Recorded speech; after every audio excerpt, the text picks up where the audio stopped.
Hey, good morning, y'all. I just wanted to share with you what the Lord's been saying to me.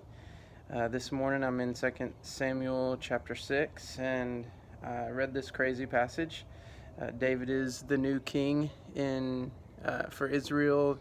King Saul has just died, and now he's in the new capital, Jerusalem, and is bringing the ark in procession into Jerusalem, and they're celebrating and everything. And instead of having the ark on the big long poles through the ring so nobody touches it and it's kind of stable using human suspension, they made a cart that was apparently a little rickety or whatever on rocky terrain. And when they hit some rocky terrain, this guy named Uzzah reached out to steady the ark, and he died. The Lord struck him dead. And so just kind of wrestling with that. And I think the Lord says several things, and one of them is that, that's close enough is not a good attitude to have when you're interacting with the Lord, because they were not obeying the law of the Lord from Exodus on how to carry the ark. And they were kind of flippant and just like, yeah, this is close enough. Let's just make a cart. And it seems that it wasn't that particular act of touching it as much as it was the straw that broke the camel's back, because they were already kind of pushing it to be carrying it the way they were. And then whenever he actually touched it, God's like, oh, see, now, okay, I have to. And I think what he's doing is making sure that we hear loud and clear and don't forget he's super holy. Because remember, in the old covenant law, you see over and over again God saying, with the building of the tabernacle and all of the law, to say, come to me, come close, but stay back. Come close, but stay back. And this is the peril of being unholy humans loved by a holy God. So that was the first thing. Don't fall into that's close enough. But then you read it as a New Testament believer in the New Covenant, and the whole come close to me, no, stay back is is gone, because Jesus changes everything. And now we approach the throne of grace boldly because of what Jesus has accomplished. And it's not come and stay back, it's come. And more than that, I want to come and live inside of you. It's no longer I who lives, but Christ who lives in me. So we are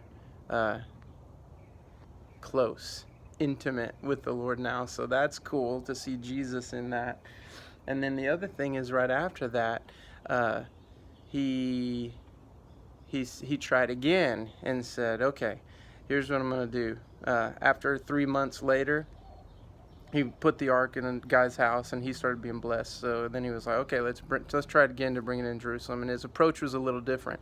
They very carefully, every 6 feet, every 6 steps, they would stop and offer sacrifice. And then they'd take 6 more steps, stop and offer sacrifice.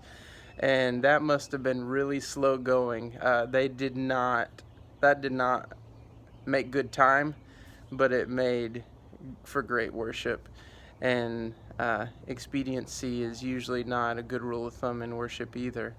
And they were enjoying the journey of taking their time with the Lord. And I felt like the other thing the Lord was telling me, this is the last thing, is that I should listen to that and let that be my rhythm for spending time with the Lord. Because what that was, that's a Sabbath rhythm. 6 steps, stop, worship. It's work, work, work, work, work, work, rest. And every time that rest is a Sabbath rest that's looking forward to and anticipating the ultimate rest of Jesus, the ultimate 7.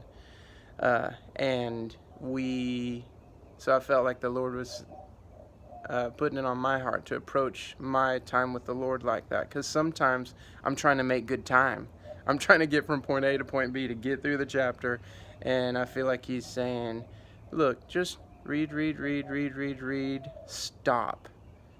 Talk to me about what you're reading, and then read a little bit more, and then stop and let my eyes be on Jesus, the ultimate rest. Worship, meditate, sit, reflect on Him.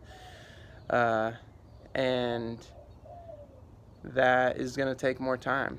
And I know sometimes you may hear, you might even hear the Lord telling you, don't feel like you have to cover as much ground, just take your time.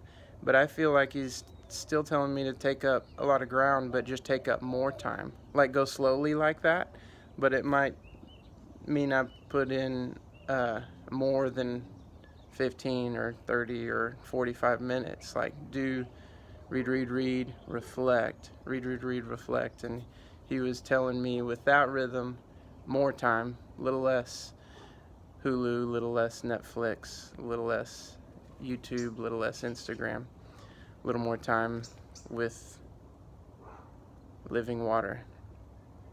That was way longer than I intended. Sorry. I love y'all. Miss you. Talk to you soon.